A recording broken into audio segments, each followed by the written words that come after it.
Para sa mga balitang napapanahon, narito ang bagong San Pablo News Updates. Formal na pagkakaisa ng ehekutibo at lehislatibo ng San Pablo pinagtibay. Formal na pinagtibay ni Mayor Najib B. Gapangada at Vice Mayor Justin G. Colago ang pagkakaisa at pagtutulungan ng mga sangay ng ehekutibo at lehislatibo ng pamahalaang lungsod ng San Pablo. Sa kanilang mga mensahe sa ginanap na flag raising ceremony sa Pamana Hall, binigyan diin ng dalawang opisyal ang kahalagahan ng pagkakaisa para sa kapakanan ng mga mamamayan ng lungsod.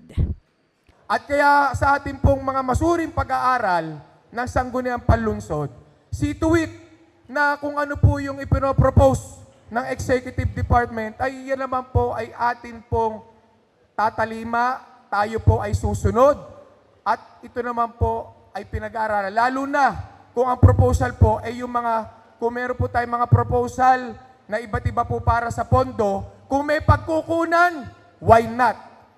Kung may pagkukunan, why not?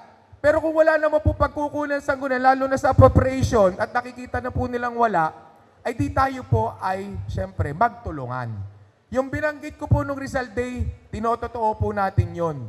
Magtulungan tayo, hanap tayo ng pamamaraan.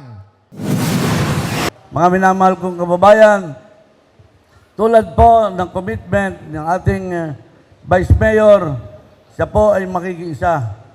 Ang mayor po, napakakaisa na kailangan na natin, yung po ma-aproban ang ating annual investment plan, nasa kanila pong kamay ang pag-approve na nito. Ito po ay inaasahan ko with the commitment of our Vice Mayor and our Sanggunian, magtutulong-tulong po kami na ito po ay mapa-aproban at ating pong ma-implement agad ng sa gayon bumilis na ang pag-unlad ng lungsod ng San Pablo. Tayo ay magtutulungan na lang para sa ikagagaling ng ating bayan.